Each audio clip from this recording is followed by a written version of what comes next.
Welcome to Wellness Debunked. We debunk myths about nutrition and fitness so you can eat and train without restriction.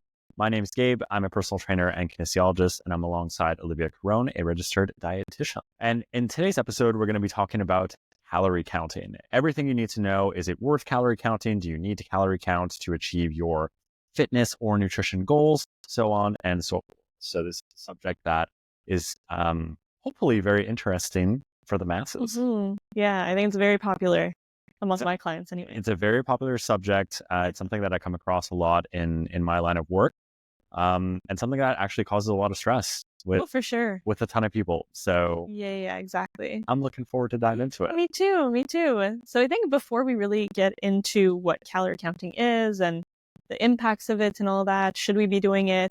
You've told me before that you have calorie counted, and we talked about it a little bit in our first intro episode. Way back when. Yeah, way back when we started this podcast. Yeah. But do you want to talk a little bit more about your journey with calorie counting?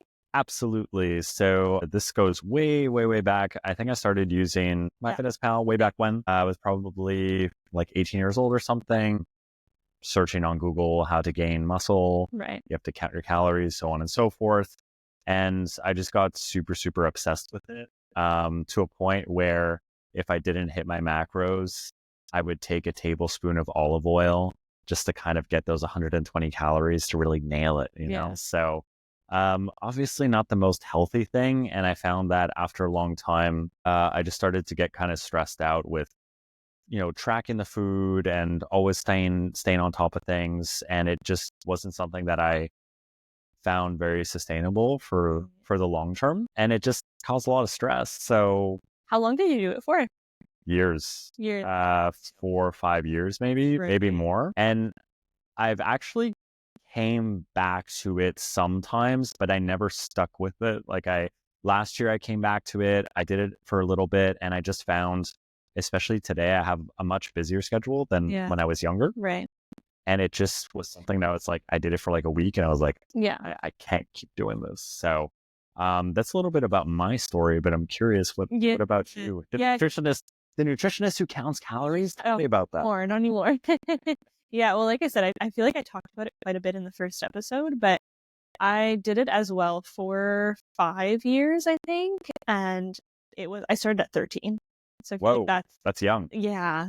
It's not great. I did it, I think, I had a lot of influences in high school of people, like girls doing it. And I was just hearing that was what's important to make sure that you don't gain weight.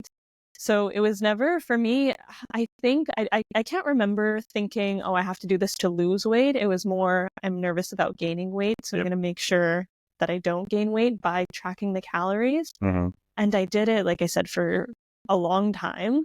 For the majority of it, it was out of a fear of gaining weight. And then for this, maybe like when I was 17 or 18, that's when I started going to the gym and I wanted to gain muscle. Mm-hmm. So at that point, it was about gaining weight, but the good weight. You know, I wanted to make sure that I didn't gain too much fat. So I had to make sure I didn't go too much over the calories. Mm-hmm. So it was the other end of the spectrum. Yeah, exactly. Like either way, I wanted to make sure I didn't surpass the recommended calories. But at one point I was afraid of gaining weight, and then I wanted to, but not too much. It was obsessive for a long time. I remember 5 years, you said? Yeah, for sure. And honestly, I didn't take many breaks. Like I was pretty consistent for those 5 years. So it became pretty obsessive. Yeah. And a lot of people asked me like, I'm sure that's so annoying. Like it takes up so much of your time. But I remember thinking or telling people like, no, it's really easy to do because I've been doing it for so long. And it just takes like 10 minutes of my day. So maybe for me, it didn't take time, like actual physical time to track the calories. Mm-hmm. But there's a lot of negative impacts, like after I realized years after. When you were studying nutrition? Not even like, probably to a degree. But I think even, shortly after that, I was realizing like, I had a lot of negative impacts. I remember I was thinking about this earlier when I was thinking about the episode, that I remember being happy that I skipped my baby sister's birthday. Because there were too many desserts there. And I was like, good thing I was able to skip that. Yeah. I had too much sugar. That's not the greatest internal dialogue, is it? Exactly. And like that was a period when I was trying not to eat too much. And then I remember another example is I used to go on a lot of cruises with my family. And I remember it was like at a time where I was trying to gain weight. So I was on the cruise and I was thinking, I'm going to eat everything that I want to eat. I'm going to eat like thousands and thousands of calories and it's going to be fine. I'm not going to feel guilty. Yeah. And I didn't. But I was telling myself also, I'm not going to track calories. Like, I'm going to do it. It's just 7 days. I'm not going to track. 2 days in, I was like, no, I have to track. Yeah. It gives you that fear because you lose the sense of control. Yeah. And for some people, it does give them an element of control when they have like this data in front of them, right? So I remember that exact feeling too, that kind of like, oh my God, I didn't track. Like, I need to track. Yeah, exactly. I need to know. Things feel like, did it feel out of control for you? Yeah, I mean, like the needing to count felt out of control to a degree, but like, yeah, I think even when I was on that cruise eating like large amounts, I remember thinking like, I don't care if it says 5,000 calories, but I just need to know. Yeah. Did you feel guilty when you overconsumed or underconsumed? On the cruise, I don't think so. To be fair, like that was nearing the end of the calorie count phase. Like, what about in general though? But whatever. Yeah, of course. And especially the years like the 3 or 4 first years when I was trying not to gain weight, of course. Like, did you ever like punish yourself? Like where you're like let me elaborate what I mean by that. So like, let's say one day you overate or underate, would you kind of like make up for it the next day? I think I did that. You did do that? I did that. Oh yeah. If I underate, I was like, I'm going to add 2,000 calories the next day to make up kind of thing. Yeah, I remember that. You know what? I think when it came to if I underate, was trying to eat more, I think, possibly I was like, oh, I have extra calories, like have to make sure. But I think in terms of in terms of other ways that I would quote unquote punish, I think it was more like with physical activity. Gotcha. That if I knew I was going to eat too much one day, then maybe I would like run extra, for example. Yep. You know, I've trained harder. Not a runner, like I was just running in place. So anyways, it became a very negative relationship with food. And you know, I realized relatively like not that long ago that what got me out of the calorie counting days, I don't think it was that much like being in nutrition and learning about intuitive eating. I think it was more that I just had more of a social life when I was 19, 20. Like I just had more things to focus on that were more important and more interesting compared to when I had a lot of time, a lot of stress. I wanted to put it somewhere. Yep. And, you know, calorie counting is a way to control something in your life. Absolutely. So I think that's actually what it was. But I'm grateful for that, obviously, because I'm happy to be out of it. It's been how many years that you stopped now? It's been 5, 6, 7 years. Like, haven't touched it in 7 years? Yeah, I think so. Like, that's pretty good. I open MyFitnessPal to calculate clients' calories sometimes. Yeah. No, yeah, not for me personally. That's quite some time. Yeah. Congratulations. So thank you. Right. So I think like calorie counting, a lot of people know about it, but maybe for those who don't, could you describe just more about what it is and why people do it, other than I guess what we've already why they get hooked on discussed? Yeah. So essentially, calorie counting, it's become really popular just because it's a simple and quantifiable way to measure what's coming in and like what's going out kind of thing. It's a way to have this sense of control. And it's a way to manage your energy balance, essentially. And energy balance, basic principle, will lead to weight gain or weight loss. And we'll get into that is not true. In basic principle, yes. In basic principle, yes. But there are so many other factors that are going to affect someone either gaining weight or losing weight. And sometimes it helps people understand the relationship between their food intake and their goals. And it provides them with structure and accountability as well, too. Yeah. So for some people, it gives them this like sense of safety. They feel like they're supported and have a kind of direction, and things feel a little bit more in control. But it also stems from the belief that more control equals better results, which is not always the case. And the calorie in versus calorie out theory, which we'll get into, like I said, is basic in principle, but at the same time, it ignores such things as metabolism, hormonal regulation. It also ignores health, individual variability as well, too. And I'm sure you'll go into some other details as well, such as like, you had mentioned to me genetic predispositions as well too. Yeah. So it's just like your gut bacteria, stress, sleep, all of that will impact exactly calories you're burning. Exactly. So, and it also doesn't affect how the food impacts our hunger levels as well, and right, exactly. how it affects our training, and just like there's so many things that are not taken into account. But I do think that it's this simplified way for people to manage their energy balance. Exactly. And so there's different apps out there like the MyFitnessPal that we use, or Lose It is one of them. Even Noom, which is an app that it's not calories per se, but I think I'm not sure if it's points or calories, but anyways, like there's a lot of different things where you're just calculating how many calories are in food, and then the app will tell you if it's too much or not enough. Basically. Do you get like a big red flashing thing if it's like not enough? Well, yeah. Well, I know on MyFitnessPal it was like if you go over, you're in the red, right? But if you're under, yeah. There's a lot of like moral value attached to food when you use those apps. Yes. Yeah. So, but anyways, like and like you were saying, for the calories in, calories out theory, it's basically if you calculate how many calories you're consuming by, let's say, counting it on a calorie tracking app, and then let's say you're able to calculate how many calories you're burning through exercise and through just basic metabolism. So just by lying down living, you're burning a considerable amount of calories, and then you have physical activity on top of that. So let's say you're burning 2,000 calories by doing physical activity. Well, just altogether. Yeah. So let's say metabolism plus physical activity, you're burning 2,000 calories and you're consuming 2,000 based on, whatever you're calculating consuming. In theory, you would maintain your weight. But if you consume more than that, then in theory, you gain weight. If you burn less than how much you're eating, you would gain weight in theory. In a vacuum. Yeah, exactly. Right. Exactly. In a lab. So it's like, yes, this is true if those numbers are correct. Yep. So like if there was a way to calculate that you're actually burning 2,000 and you're actually consuming and absorbing 2,000, then that's true. The thing with that theory is that there's no way to determine actually how many calories you're absorbing and how many you're expending.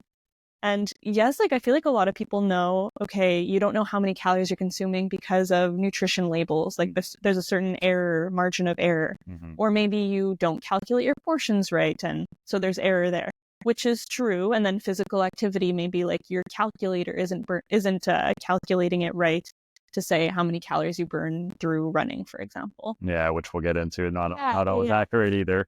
Exactly. And yes, those are true, and there's definitely margins of error there. But even more than that, there are so many factors that will influence how many calories you're actually absorbing and expending that we cannot calculate. Can you calculate it in a lab? Or not even to a certain extent?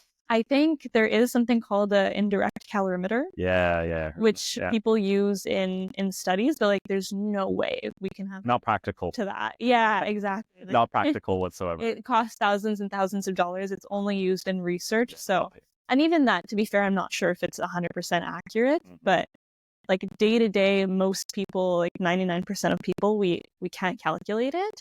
And to give an example, so again, like there's a lot of factors that impact it. There's your genetics, your gut bacteria, stress, sleep, medication, hormones, if you've been pregnant before, dieting history, etc. But to give an example, like let's say I eat a cupcake and you eat the same cupcake, and the cupcake is 200 calories. 300, okay, let's say. Yes. Then in that case, maybe because of my genetics and because of my gut bacteria absorbs a certain amount of calories for you, and because of my stress levels, etc. Let's say I absorb 270 of those calories because you don't absorb all the calories you eat. And because of your genetics, gut bacteria, stress, sleep, medication, etc., maybe you're absorbing 285 calories, and there's no way that you can change that. Like maybe if you were less stressed, maybe you would absorb less, or maybe if you had better sleep, you would absorb less, or maybe you have different genetics, you would absorb more. But like these aren't things that you can control. And so no idea. Yeah. And so it's like it's a small percentage of the calories, but if you add it up throughout the day and the variability of like, if you're more stressed, maybe you'll absorb more, for example. There's no way you can calculate that. Mm-hmm. So there's that. And then let's say we both go on a run. Let's say we're the same weight and we do the same exact pace. We go for an hour. You might burn way more calories than me, or like a significant amount more calories than me. Mm-hmm. And that's just because, again, of your genetics, of your stress, sleep, etc., which are things we can't control. So are you saying that it's not worth it at all to track your calories? Is it something that you would recommend since it's so wildly inaccurate? Is it something that could be potentially helpful for some people? Is it something that is just like, no, we shouldn't do it at all? What are your thoughts on that? Honestly, like personally, it's not something I recommend. I thought about this earlier as well, and I've recommended it from my memory like maybe 3 or 4 times. Yeah. And it's never me saying like, oh, you should go and calorie count. It's more someone asking me like, is this a good idea for me? And the people that I've said yes to are people that have, 2 of them that I can think of, they had very good relationships with food. Yeah. Like they wouldn't feel guilty if they went over their calories, or they wouldn't feel like they had to eat more if they were under their calories. Yeah. And yeah, they were just listening to their cues more than the calorie counting, but it's something that they wanted to do to be able to eat enough. Like to remember like, okay, I do need to eat this much. They just felt like the structure was helpful for them. So I said, you know what, go for it. I think this sounds like a good idea for you. And then there was one other client that I had, and she was under eating, but she believed that she was eating 3,000 calories. Oh boy. A day. Was it 1,800 or something? 1,200. Oh God. Yeah. So she didn't believe me. I was telling her, you know, based on what you're telling me, it sounds like you're not eating 3,000 calories. Well, yeah, exactly. I was telling her like, I think you're likely under eating. Yeah. And I was showing her the calculations, and she's like, no, I really don't think that's the case. Oh dear. She was like, should I calorie count? I was like, honestly, if it's something that's going to help you, help both of us understand how much you're eating, because maybe it's true. Maybe you are having 3,000 calories. And then that would help me understand, like, okay, maybe the portions that I wrote this one time were wrong. But no, like she ended up calorie counting. She showed me it was between 1,100. Was she shocked? 400. Yeah. She was like, okay, you know what? Maybe you have to double it maybe to get to the 3,000. Yeah, exactly. And anyways, I think I was recommending that she eat more to help with her metabolism, and so that she's burning more. So we ended up going with those suggestions. But if she didn't calorie count, maybe she wouldn't have known that she was under eating, actually. Yeah. So I can think of just a handful of times that I've recommended it. Of course, if someone comes in and they're telling me they're calorie counting, you know, they want to improve their health, I'm not going to tell them absolutely stop that. Right. Because maybe they see a certain benefit for now, and they can make other changes while they're calorie counting. But for most people, I do see more negatives than positives. What about you? Same thing. Yeah. There's a select amount of individuals who came up to me and had specifically asked, like, should I be counting calories? And I say the same thing similar to you. Like, I explained to them that it can be something that can become obsessive. It does change your relationship with food. You start to see food differently. And I give them examples of my own experience. I say, like, look, this is something that we could use it as a tool in the short term. That's what I always say. We can use it to have an idea of what you're eating. But it's not necessary either. Right. But some people really want that structure. So I'm not going to say like, no. Yeah. I'm not going to tell them, no, this is not something that I forbid you to do. Yeah, absolutely. So there are some people who directly come up to me with that. There are some people as well too, just like you had mentioned, they're looking for muscle gain and they don't realize how much food they have to eat to actually put on the muscle. So I'm like, you can do this for a week. You can track your calories for a week, and then you'll see how much food you actually need, and then take it from there, kind of thing. So very selective, but for most people, it's not something that's sustainable at all. It's not enjoyable. Yeah. Food should be enjoyable. So that's also an issue as well too. So for the most part, no, it's not something that I recommend. Like, unless I have a high level athlete, maybe that comes up to me and they're prepping for a competition or something and things really need to be kind of fine tuned. Yes. But once again, I think it's important to explain nuance it, and it's nuance, but also that like this is not something that I want you to do for your life. Exactly. Like that for a particular goal. Absolutely. And the things like the reasons why I don't recommend it, like we talked about the variability of the calories in, calories out, how it's so inaccurate to be able to count it. And then all the things that you're mentioning, but also it really does disconnect you from your body's cues. So you're no longer listening to your hunger and fullness cues. You're only listening to this app that's telling you how much to eat. So like a robot. Yeah. AI. Like if you know your calories are out for the day, you're done for the day, but then you're hungry in the evening, like either you're going to ignore that signal or you're going to eat and probably feel guilty about it. Or let's say you have calories left, but you're not hungry. You force yourself. Maybe because it's in your budget. Calorie budget. Sure. Like maybe for someone that wants to gain weight, maybe they will force themselves to eat that extra amount. But if it's someone trying to lose weight, let's say they're full, they have 300 calories left, they might be thinking, oh, that's exciting. Like I should eat, even if I'm not hungry, even if I'm full from the day, it's, I might as well. So you're not listening to those cues anymore, which I find problematic for the long term. Which would probably require a whole other episode going into the details of like how that can affect your psychological well-being long term as well too. So, but again, just like briefly in terms of the psychological impact of it, again, it could cause a lot of guilt if you're eating above your calories, here and there. Maybe you don't have any calories left. Maybe you're not even hungry, but you want to, I don't know, go out with your friends, get an ice cream. It's not going to be as enjoyable anymore. Nope. Because I've directly experienced there's not, okay. I've directly experienced that. Yeah. With ice cream, or you just mean like social occasions? Social occasions. Yeah. Social occasions. I even recall like not eating during the day because I knew I would eat a lot later. So many people do that. And I believe we talked about that on our last episode where that actually makes you overeat. Yes, exactly. Yeah. like later on that, if you're just like restricting because I'm going to eat so much later, you actually end up overeating later. It's best to just continue with how you normally eat during the day. Yeah. I found that very interesting, actually. Yeah. Okay. Well, great. Also, another thing that's wildly inaccurate is calorie burn on fitness trackers, for example. So I believe there's some studies that like the error margin is anywhere between it's like 20 to 50%. 50? Yeah, it's crazy. And different, different watches, different apps use different algorithms. So it's just not going to be consistent either. But I have to say, it could be used as a tool to guide you. Yeah. Could be used as a tool to guide you, to have an idea, so to speak, but it's still not going to be accurate, especially when you get towards higher intensity activities.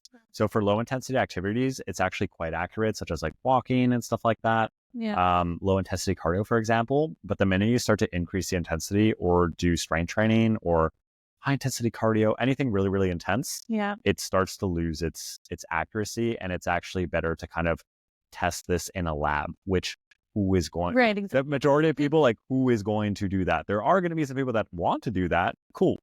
But I'm not going to tell my clients to go get tested in like a lab for the thing though. Like, sorry, can you even do that? I don't know. Okay. I don't know. There are. It depends on the test that you're trying to do it. What did you mention before? I never know how to pronounce it. Indirect calorimeter. Calorimetry or something. Yeah. So like that. So there's that. Yeah. That's accessible. I don't think that's accessible to the general population, but this is not necessarily related to calorie burn. But if you're doing like VO2 max testing, for example, that's going to be very accurate. Sure. That's going to be very, very accurate. That you'll know. But yeah, it's not accurate enough to be used as a tool every single day, but it could give you a general idea. Right. Generally.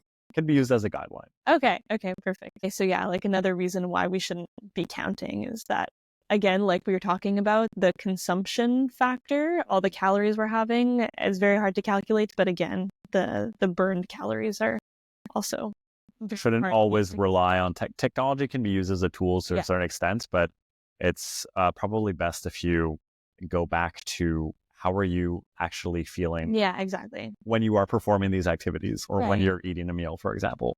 Exactly. If you wouldn't recommend calorie counting, is there a different approach to healthy eating that you would recommend? Yeah. So for the majority of people, the majority of my clients, and then just anyone who really asks me, I recommend intuitive eating. So it's something that we've talked about a few times in the podcast. Generally, it's a way of healthy eating where you're relying on your body to tell you what to eat and how much to eat. Of course, I think a certain amount of knowledge around nutrition is helpful, like knowing that protein keeps you satisfied and fiber is good for your health and keeps you satisfied for longer as well. But in general, everything you need is already in your body and in your brain in terms of knowing how much food to eat. It's just that with the calorie counting and with other dieting or rules, it's hard to listen to those cues, or no one's really talking about those cues being more important. But the main principles of intuitive eating are honoring your hunger, listening to your fullness, being mindful around food, so eating slower, paying attention to how the food tastes and the pleasure aspect of the food, but also listening to what do you want to eat. So, and not having any rules around food or any sort of restrictions around it. So the idea is that if you're eating the amounts of food that you need, so you're not skipping any meals and you're not going hungry, if you're eating the amounts of food you need, if you're typically stopping when you're full and you're listening to how foods make you feel, and also you're allowing yourself to eat the cake, to eat the burgers, whatever it might be, then in general, you should be eating mostly nutritious foods and in portions that are the right amounts for you. It's just, I feel like this concept is hard for a lot of people to grasp because there isn't any restriction or rules around it. It's like, how can I possibly eat healthy if I'm allowed to eat burgers and pizza? I feel like what comes to mind for some people is just like, well, if you're telling me that I can eat whatever I want, I'm just going to indulge and go crazy on chocolates and cakes and all that stuff. So what would your response be? Yeah, but the thing is like, yes, if you're allowed to do that, maybe if you decide from one day to the next, I'm going to go from dieting to eating whatever, you probably are going to eat a rampage. Absolutely. But at some point, if you are making an effort to listen to, again, your hunger, your fullness as well, mindfulness, and you're paying attention to how those foods make you feel, you're trying to limit the guilt you have around those foods, it'll eventually be easier to have normal portions of those foods and to branch out into healthier foods. Like having pizza and ice cream, burgers all day.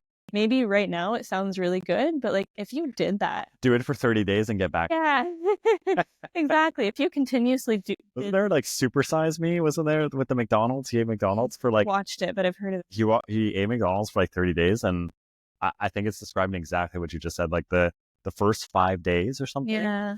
I don't remember how many days. Sure. At the beginning, he was like, wow, this is incredible. This is so good. And then afterwards, he's like, got like depressed. Yeah. It was just so bad. Like he could not eat that anymore. So I imagine it's. At some point, you crave the healthier food. Exactly. It's just if you never allow yourself to have them, or if you, like every time you have them, you feel guilty, it's always exciting. It always sounds like something you want to eat. But if you have it available to you all the time, like at some point, it becomes less exciting, or it becomes less of something that you want to eat every day. Yeah. So that's what I would recommend. Obviously, it's not for everyone. Like for some people, they don't necessarily have those hunger cues to listen to, or maybe someone that's been very restrictive for a long time. The hunger cues go down, like we've talked about a few times. So in that case, someone who's been more restrictive might need more of a structure to start with. Yeah. So there's different approaches for everyone, obviously, but intuitive eating is something I recommend for a lot of people. So in terms of fitness, if someone's not calorie counting, what would your advice be for achieving those goals without calorie counting? Yeah. So for someone who's looking to gain muscle, for example, this is, I get this question a lot. And my response to that would be, there's numerous ways that you can achieve your goal without counting calories, first and foremost. So let's get that out of the way. Because it is not something that I recommend for the majority of my clients. So what I would start doing is prioritizing, obviously meal balance as well too. So, getting amounts of proteins, carbohydrates, fats, vegetables, etc. So meal balance, super important. Consistency is going to be important as well too. And something that I see a lot of people struggle with is getting enough protein. Yeah. It's a big struggle for a lot of people. They think they're consuming enough protein, and then you ask them kind of like, oh, okay, like tell me what you ate during the day, and they're like nuts and seeds, and I'm just like, dear, like this is not enough. So prioritizing protein each meal of the day. And obviously, like the nutrition aspect is important, but you also have to be consistent with your strength training as well too. So if you're consistent with a strength training program, you're eating consistently, you're eating healthy. If people can't see me right now, I'm doing the parentheses, the quotations, sorry. Healthy, so to speak. You're eating nutrient-dense food. You will achieve whatever your goals are related to strength gain, to muscle gain. Obviously, with muscle gain, you're going to have to increase your meal frequency, which would probably require some research to how much you actually need. So you can work with a coach. So that's something as well too. And sticking with it, being consistent. Right. Because a lot of people struggle with that. So if you're consistent with that, you're eating consistently, you're eating foods also that are in line with the type of training that you're doing, because different types of training require different types of nutrition as well too. So that's something to take into consideration. Like an endurance athlete is going to require a complete different approach to nutrition than someone who's looking to do bodybuilding. Right, exactly. So again, like I was saying earlier, having a certain amount of nutrition knowledge is important, especially like if you do have those sort of goals with activities. Absolutely. But you don't need to calorie count to do that. Like maybe you need to have an idea of how much protein you need, for example, and having an idea of what that looks like how many portions of these kinds of foods will give me enough protein, or what does enough carbs look like for me. But again, like learning about that, you don't need the calorie counting to be super specific. No, and sometimes it's so simple. It's such a simple fix for some people. Like I've had people come up to me and they're like, I'm so tired during my workouts. Like, I don't know what I'm doing wrong. And I'm just like, did you eat? Did you eat today? Yeah. And they're like, no, I haven't eaten a thing. I'm like, okay, next time before you train, like just make sure you get a meal in. Yeah. And they're like, hey, I feel better. I'm like, my job was really easy. A lot of people like their fasted workouts, though. I don't understand the fasted workout thing. That'll require a whole other episode, but we talked about it before. We did talk about in intermittent fasting. Yes, that episode. Yeah, it's not something we recommend. No, not something we recommend, and it's just like sometimes it's just as simple as that for some people. Just like get a meal in before your workout. Yeah, and make sure to refuel after. So, just going back to what you were mentioning with intuitive eating, how can someone get started eating more intuitively without necessarily counting their calories? Yeah. Well, they're definitely polar opposites, the calorie counting and the intuitive eating. Honestly, it depends. Like, there's a lot of different principles of intuitive eating.